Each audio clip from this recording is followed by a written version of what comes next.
नमस्कार। देश दुनिया की खबरों के साथ आप देख रहे हैं बेस्ट इंडिया आज न्यूज। पेश है फिरोजाबाद जनपद समाचार। जुड़े रहिए और देखते रहिए बेस्ट इंडिया आज न्यूज।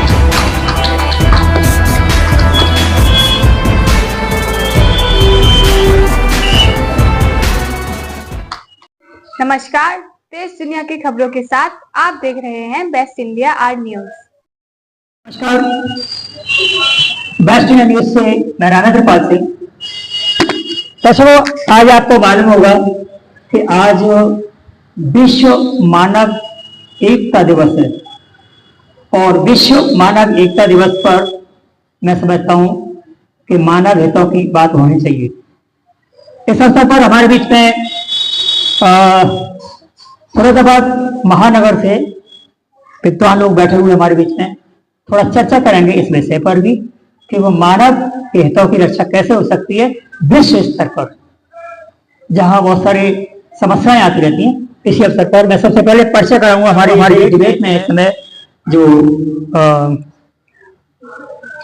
ज्योति कनौजिया जी टुंगड़ा से और श्रीमती सुमन शर्मा फिरोजाबाद से शिक्षाविद हैं, डॉक्टर दिया वर्मा जो डीएनटी प्रकोष्ठ के जिला प्रदेश उपाध्यक्ष हैं, और भी कई चीजों में हस्तक्षेप इनका होता रहता है।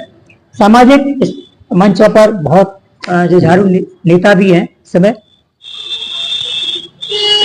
और हमारे बीच में प्रकांड विद्वान हिंदी के और जिन्होंने विदेशी यात्राएं भी किए हैं, डॉक्टर रामचंद्रलाल यायावर जी, और जो है हमारे बीच में श्री विपिन भारद्वाज जी जो विभिन्न चर्चाओं में भाग लेते रहते हैं, खासकर देश के अंदर की, प्रदेश के अंदर की और विश्व स्तर की समस्याएं जो होती हैं उन पर। और हमारे बीच में एडवोकेट अर्पित जैन साहब हैं। मैं समझता हूँ कानून की बात आती है तो कानून के व्यक्ति का भी होना जरूरी है इसमें, तो मैं सभी का एक विचार करूंगा। तो ये संक्षिप्त एक हमारी जो डिबेट है, इसमें हम जानेंगे कि विश्व स्तर पर मानव हितों की रक्षा कैसे हो सकती है। सबसे पहले गुरु जी डॉक्टर यायावर जी से हम थोड़ा सा प्रस्तावना जोड़ेंगे कि मानव हितों की रक्षा, आज जो है विश्व मानव एकता दिवस है, तो मानव को कैसे एक किया जा सकता है? विश्व मानव एकता दिवस पर यहाँ जो उपस्थित हैं और जो भी सुन या देख रहे हैं दर्शक और पाठक, धन्यवाद देता हूँ। और हमारे यहाँ जो भारतीय जीवन दर्शन है उसमें एक सूत्र प्रचलित है, कहा गया है अयम निजः परोवेत गणना लघुचेतसाम उदार चरिता नाम तो वसुधा कुटुंबकम। समस्या क्या है, माने जो ये मेरा है, ये पराया है, ये छोटी चेतना वाले लोग सोचते और समझते हैं। जो उदार चरित्र के लोग हैं उनके लिए वसुधा कुटुंब है, पूरी पृथ्वी कुटुंब है। हम जिस युग में जी रहे हैं उस युग की समस्या ये है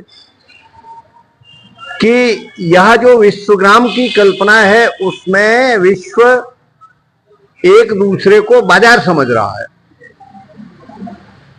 बाजार क्रय विक्रय से जोड़ता है, यूज एंड थ्रो से जोड़ता है। इसलिए केवल सामान में नहीं, अब रिश्तों में भी यूज एंड थ्रो की मनोवृत्ति आ गई है। अगर कोई बहुत पुराना मित्र आपका मिलने आए तो आप ये समझ लीजिए कि कोई ना कोई काम उसको आपसे पड़ गया है। ऐसी मनोवृत्ति बनती जा रही है, जबकि हमारे यहाँ अवधारणा संसार को कुटुंब मानने की, परिवार मानने की, वसुधैव कुटुंबकम। जब हम, तो हमारी मान्यता, हमारे देश की मान्यता, हमारी संस्कृति की मान्यता यही है, संपूर्ण पृथ्वी एक अपने परिवार के समान है। लेकिन विश्व भर में जो देश हैं वो इस बात को क्या आपत्ति है उन्हें? नहीं, उनकी आपत्ति ये है, शक्ति संपन्न होता है उसकी बात दुनिया सुनती है। आपके पास शास्त्र बहुत अच्छा है, विचार बहुत अच्छा है, चिंतन बहुत अच्छा है, आप सबको दे सकते हैं, लेकिन अगर आप शक्ति संपन्न नहीं है तो आपकी बात कोई नहीं सुनेगा। राष्ट्रकवि रामधारी सिंह दिनकर ने दो तीन पंक्तियां लिखी हैं। वो कहते हैं जहां शस्त्र बल नहीं शास्त्र पछताते या रोते हैं, ऋषियों को भी सिद्धि तभी तब से मिलती है जब पहरे पर स्वयं धनुर्धर राम खड़े होते। तो शक्ति आपके पास होगी। अब आप शक्तिशाली नहीं थे तो आपकी बात कोई नहीं सुन रहा था। अब धीरे धीरे आपकी शक्ति बढ़ रही है तो आपकी बात लोग सुनना शुरू हो गए हैं। और जब सुनेंगे तो फिर मानेंगे भी। ये इस्कॉन का विश्वव्यापी विस्तार 1966 देशों में इस्कॉन की संस्था पहुंच गई है। और सिखों का सब जगह पहुंचना, व्यापार के लिए पहुंचना, अरब के रेगिस्तान को हरा भरा करने में भारतीय वैज्ञानिकों और अकाउंटेंट्स का हाथ है। ये सब अभी इसलिए सुना जा रहा है क्योंकि आप शक्तिशाली बन रहे हैं। जी, मैं बीच में आऊंगा आपके। उससे पहले विपिन भारद्वाज जी, मैं आपसे जानना चाहूंगा कि विश्व स्तर पर जो हम लोग क्यों मानव हितों की रक्षा के लिए हाथ नहीं बढ़ा पा रहे हैं? क्या मजबूरी है हमारी भारत की? दरअसल अभी भाई साहब ने बहुत बताया भी। उसके मूल कारण में जो मुझे समझ में आता है वो सिर्फ इतना समझ में आता है कि विश्व की पूरी रूपरेखा की चर्चा करेंगे तो ईसाई मिशनरियों का काफी प्रभाव है यूरोपीय कंट्रियों में, यहूदी है, मुस्लिम बाहुल्य 57 देश है, हिंदुस्तान में अकेला वसुधैव कुटुंबकम कहने वाला एक परिवार मान सकते हैं, क्योंकि हमारी संस्कृति में सभी को परिवार माना गया है। इस मान्यता को पिछले 60-70 वर्षों में विश्व में आगे नहीं बढ़ाया गया। इस सच्चाई से आप मुख नहीं मोड़ सकते। जब से माननीय प्रधानमंत्री मोदी जी आए हैं तब से हमारी संस्कृति का हमारे देश में चलन बढ़ा है उसको मानने का। विदेशों में भी पहले हम जब विदेशी से मिलते थे ताजमहल दिया करते थे, कुछ और दिया करते थे। आज उनको भगवत गीता का प्रचार कर रहे हैं, वो भी उसको स्टडी कर रहे हैं, उनकी भी समझ में आ रहा है। भाई साहब ने इस्कॉन की बात कही, बिल्कुल पूर्णतः सहमत हूँ कि इस्कॉन जी, मैं आपकी बात को थोड़ा सा आक्षेप करूंगा। एक बात हमारी यहाँ पर आ रही है, चलो आप हमारा देश जो है भारत भी है एक विकसित देशों में गिनती है और भारत की शक्ति भी लोग मान रहे हैं। तो जो हमारे विदेशों में जो घटनाएं होती हैं हिंदुओं के प्रति, तो उसके प्रति आवाज क्यों नहीं उठ पा रही है? उसके पीछे कहीं ना कहीं मूल बांग्लादेश की घटना थी, उसके पीछे कहीं ना कहीं मूल कारण ये है, जैसे आपने बांग्लादेश की चर्चा की, जब हम चर्चा करते हैं तो हमें समझ में भी आता है कि किसने उसके पक्ष में आवाज उठाई। हमारे हिंदुस्तान के जितने विपक्षी लोग हैं, नेता हैं, उनमें से अब आके 1-2 रोज पहले 1-2 ट्वीट लोगों ने किए हैं मजबूरी बस, क्योंकि उन्हें मालूम है कि हमारे कपड़े बिल्कुल उतर गए। तो वो क्या कह रहे लगे, माइनॉरिटी की रक्षा होनी चाहिए। अभी भी वो ये नहीं बोल पा रहे हैं कि हिंदुओं की रक्षा होनी चाहिए। माइनॉरिटी तो है ही, अगर माइनॉरिटी हिंदू नहीं होता तो वो अलग देश थोड़ी बनता। बांग्लादेश बनाया इसलिए गया था कि पाकिस्तान के जो उपद्रवी कबालिये थे उन्होंने वहां आके उद्यम करना शुरू कर दिया था, इसलिए उनको दिया गया। लेकिन कुछ हमारे हिंदू समाज के सोशलिस्ट टाइप के, जिन्हें सेकुलर बीमारी है, अच्छा भी कहेंगे बुरा भी कहेंगे, उनके साथ ये घटना हो रही है। तो ये कोई आवाज बड़ी बात नहीं। डॉक्टर डी आर वर्मा साहब, मैं आपसे आता हूँ, आपके क्या विचार हैं मानव हितों की रक्षा के लिए विश्व स्तर पर? देखिए, हमारा विचार ये है, आज विश्व मानव एकता दिवस के अवसर पर आप सभी को नमन प्रणाम करता हूँ। जहाँ तक मेरा चिंतन और मंथन है उसके अकॉर्डिंग हमारा भारतवर्ष महान है और विश्व गुरु बनने का प्रयास कर रहा है। हमारी शुभकामनाएं हैं, अवश्य ये उद्देश्य पूर्ण हो। विसंगति ये है यहाँ पर, हमारे यहाँ ये है कि जो पॉलिटिकल पार्टियां हैं उनका बात करने का तौर तरीका ठीक नहीं रहा। लोकतंत्र, प्रजातंत्र, डेमोक्रेसी क्या होती है? पार्लियामेंट में बैठ करके लड़ते हैं, झगड़ते हैं, गाली गलौज करते हैं। जब आपस में तुम अपने घर में एक यूनिटी नहीं है तो दूसरे देश में जाकर के उससे कैसे टकराओगे आप? अब ये 1971 में पाक और बांग्लादेश बार हुआ, जिसमें हम स्टूडेंट जरूर थे, हमने बहुत बड़े जुलूस भी निकाले। अंततः भारत ने बांग्लादेश को आजाद कराने का काम किया, पूरा हाथ रहा, सुरक्षा रखी। लेकिन आज उसी हिंदुस्तान के हिंदू भाइयों के साथ जो वामपंथी लोग हैं, उन्होंने जो शासक वर्ग है बांग्लादेश का, शासक वर्ग की सह पर या संरक्षण में ये कार्य किया जा रहा है, जिसका हिंदुस्तान का हर वर्ग प्रबल विरोध कर रहा है। जगह जगह आक्रोश रैलियां निकाली जा रही है, सब कुछ हो रहा है जी। ये नैतिक जिम्मेदारी हमारे प्रधानमंत्री जी की भी है, उनकी सरकार की भी है कि इसको संयुक्त राष्ट्र संघ में ले जाकर के इस मसले को रखना चाहिए, जिससे आगे आने वाली जो घटना है उन पर विराम लगाया जाए। भाई सुमन शर्मा जी, हालांकि आप राजनीतिक विषयों से अलग हैं, क्योंकि शिक्षाविद हैं और मतलब टीचर हैं। मैं थोड़ा सा एक ज्यादा सही बात पॉइंट पर आता हूँ। वसुधैव कुटुंबकम आपने सुना होगा, तो वसुधैव कुटुंबकम की स्थिति इस समय क्या देख रही हैं आप? वसुधैव कुटुंबकम यानी हमने पहले संस्कृति हमारी जो हमें सिखाया गया कि हमारा जो विश्व है, वहाँ के जो जितने भी भाई बहन है, हम सभी आपस में एक परिवार की तरह रहेंगे। लेकिन यहाँ पे स्थितियां अब कुछ अलग हैं, क्योंकि समय जैसे जैसे बदल रहा है वैसे वैसे हमारी परिस्थितियां भी बदल रही हैं और मानव की जो विचारधाराएं हैं वो भी परिवर्तित हो रही हैं। तो विचारधाराएं जैसे बदल रही हैं, लोग पाश्चात्य संस्कृति का जो अनुसरण कर रहे हैं, उसकी वजह से हमारी जो लोगों में आपसी जो प्यार सद्भावना थी वो सब होता जा रहा है। वो लोग उससे दूर होते जा रहे हैं, अपनी संस्कृति को छोड़ के मतलब दूसरी संस्कृति को अपना रहे हैं। इसी वजह से हम वसुधैव कुटुंबकम को नहीं अपना पा रहे हैं। अगर हम इसी तरह से आगे बढ़ते रहे और इसी तरह से पाश्चात्य संस्कृति का अनुसरण करते रहे तो एक दिन हम अपनी संस्कृति, अपनी धरोहर को खो सकते हैं। तो ये मेरा मानना है कि इस तरह से हम अगर वसुधैव कुटुंबकम नहीं कर सकते, जब तक हम एकता के सूत्र में नहीं बंधेंगे, जब तक हम अपनी संस्कृति को नहीं पहचानेंगे, तब तक हम अपने सारे भाई बहनों को और एकता के सूत्र में जितने हम विचार विमर्श करते हैं या जो भी गोष्ठियां होती हैं या जहाँ पे भी संगोष्ठियां होती हैं या जहाँ पे भी आप लोगों को जहाँ विचार विमर्श करने की सलाह दी जाती है, वहाँ सबसे मेन मुद्दा यही रहता है कि जब हम एक नहीं है, जहाँ अपने आपस में लड़ रहे हैं, हम अपने घर में लड़ रहे हैं, तो हम बाहर कैसे लोगों को कैसे एक करेंगे? आपका इशारा नहीं सुनेंगे, आपका इशारा राजनेता की तरफ है।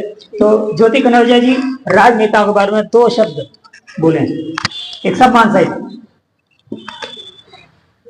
जैसा कि हमारी आंतरिक स्थिति जो है, जैसा कि मैम ने बताया है कि हम लोगों के परिवार में ही एकता नहीं रह गई है, तो फिर बाहर की तो हम बात ही छोड़ दें।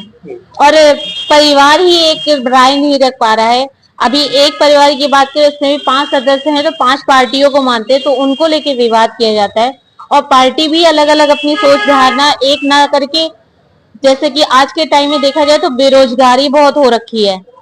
पॉलिटिशियंस अधिकतर सारे काम इधर उधर के होंगे, लेकिन रोजगार को लेके या किसी को लेके एक मत होके उस पे काम नहीं करना है। तो जैसा कि है देखा जाता है कि हम लोगों के जो पॉलिटिशियंस हैं अपने काम को अच्छे से लेके करें, अपने देश को लेके अच्छे से काम करें, तो ज्यादा अच्छा होगा। देश की स्थिति कानून व्यवस्था के अंदर में भी है, बहुत कुछ है, सर संविधान की बात करें ना तो संविधान में लोगों को बहुत सारे अधिकार दिए गए हैं, जिनके बारे में मेरे ख्याल से लोग रामायण पढ़ते हैं, गीता पढ़ते हैं, कुरान पढ़ते हैं, बाइबल पढ़ते हैं, लेकिन आज तक बहुत ही मेरे ख्याल से 2% लोग होंगे जिन्होंने संविधान पढ़ा होगा। बहुत अच्छी बात है। संविधान बहुत बड़ी चीज है जिसको लोग कुरान पढ़ने से अच्छा है कि संविधान पढ़े। बहुत अच्छे हैं कि जो व्यवस्थाएं हमारे देश में चलती हैं वो कानून से चलती हैं। तो हमारे बीच में कानून के जानकार जैसा बैठे हुए हैं एडवोकेट अर्पित जैन साहब। अर्पित जैन साहब से हम बात करेंगे।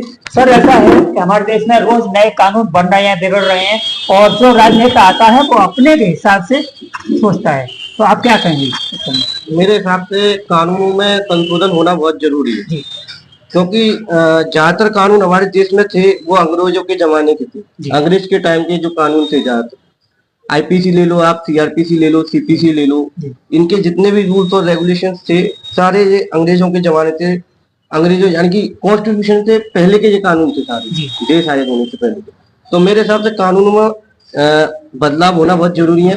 थोड़ा सा दर्शकों को ये बता दीजिए कि मानव हितों की रक्षा कैसे हो सकती है, कॉन्स्टिट्यूशन जो है कितना सहायक है इसमें?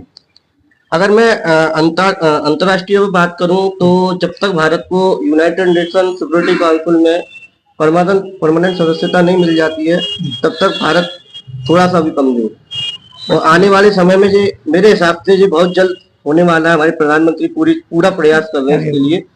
और G20 हुआ था। G20 में भारत को सबसे ज्यादा कामयाबी मिली है और देशों के मुकाबले। संभावना है। हाँ, बिल्कुल संभावना है। ये बहुत। तो सर ये हमारे आंतरिक देश में क्या सुधार हो जिससे कि हम ये विदेशों में रह रहे हिंदू लोग हैं उनकी रक्षा के लिए कोई कदम उठाए सके? एक सबसे बड़ी समस्या तो ये है कि आप हमारे यहाँ एक गणतंत्र में सीधी सादी मान्यता थी कि जब विपक्षी लोग भी विदेश में जाएंगे तो राष्ट्रीय हित की बात करेंगे। अब दुर्भाग्य से इसके विपरीत स्थिति ये हो गई है कि विपक्षी दल के नेता जाते हैं तो वहां जाकर भारत की दुर्दशा की चर्चा करते हैं।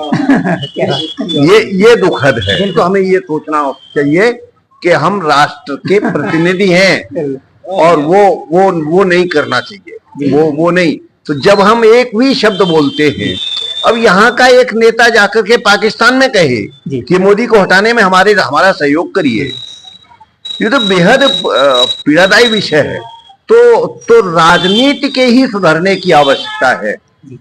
और दुर्भाग्य यह है कि राजनीति जो है वो बांटने का काम करती है। भारत की संपूर्ण रूप से देखी जाए तो शक्ति बढ़ी है। पाकिस्तान के छात्रों को यूक्रेन से निकालने के लिए अगर तिरंगा ओढ़कर निकलना पड़ता है तो फिर आप ये तो मान ही सकते। और वहां अरब देशों में मंदिर बन जाता है और तो आपकी शक्ति तो बढ़ी है। और शक्ति बढ़ी है तो धीरे धीरे लोग मानेंगे, आपकी बात मानना शुरू हो जाएगा।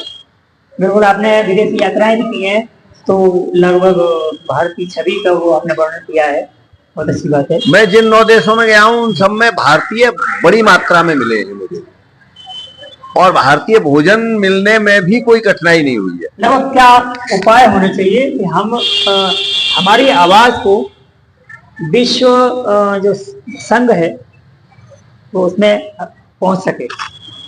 देखिए, किस आधार पर बात करेंगे? मैं सबसे पहले तो बहुत ही छोटी बात करना चाह रहा हूँ। विश्व मानव एकता दिवस पर आपने ये कार्यक्रम रखा है तो हमें जो है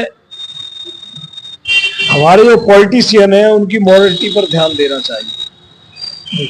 हमें अपना कल्चर, अपनी संस्कृति, अपने परंपराएं जो हमारे बौद्धिक विकास को प्रखर करती थी उनको हमें वापस लाना पड़ेगा।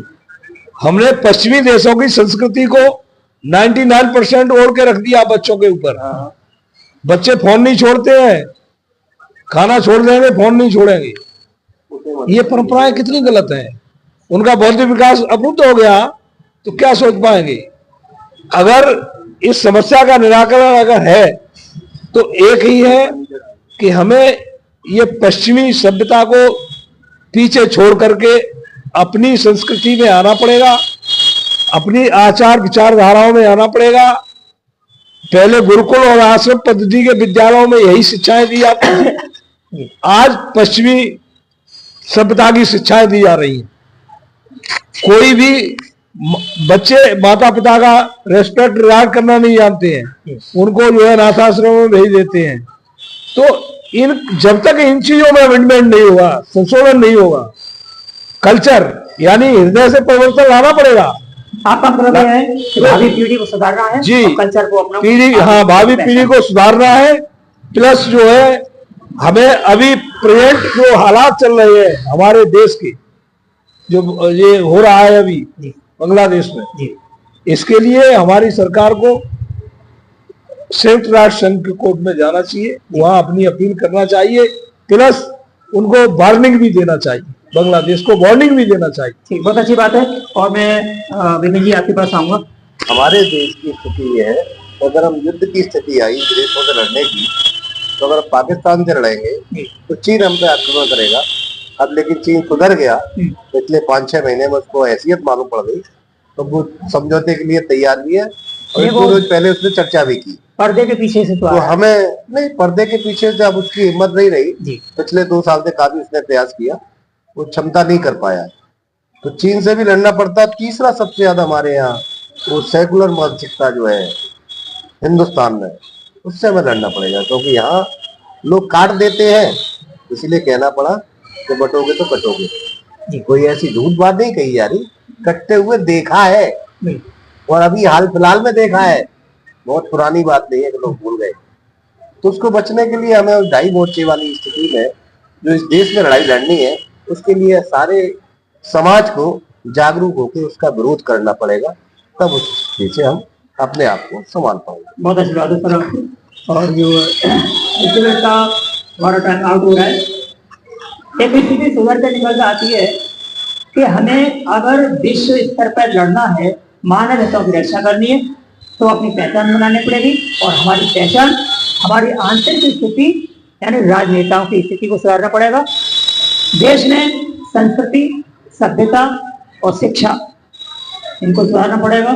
जैसा कि हमारे मैडम ने बताया कि सांस्कृतिक एकता हमें का बल देना पड़ेगा, सांस्कृतिक एकता बनाए रखनी पड़ेगी। डॉक्टर वर्मा साहब ने कहा कि हमारे छोटे छोटे बच्चों को कल्चर जो हमारी भारत की कल्चर को, इसको मजबूत करना पड़ेगा और उन्हें बताना पड़ेगा। और के विश्व मानव कल्याण दिवस पर हम शुभकामनाएं हासिल करते हैं कि हमारे जो विदेशों में भारतीय लोग रह रहे हैं उनके प्रति अन्याय हो, उससे पहले हम अपनी आवाज को विश्व राष्ट्र संघ में पहुंचा सकें और उनके हितों की रक्षा कर सकें। इसके साथ ही बहुत बहुत धन्यवाद सर आपका, आप लोग आए हुए, बहुत बहुत धन्यवाद।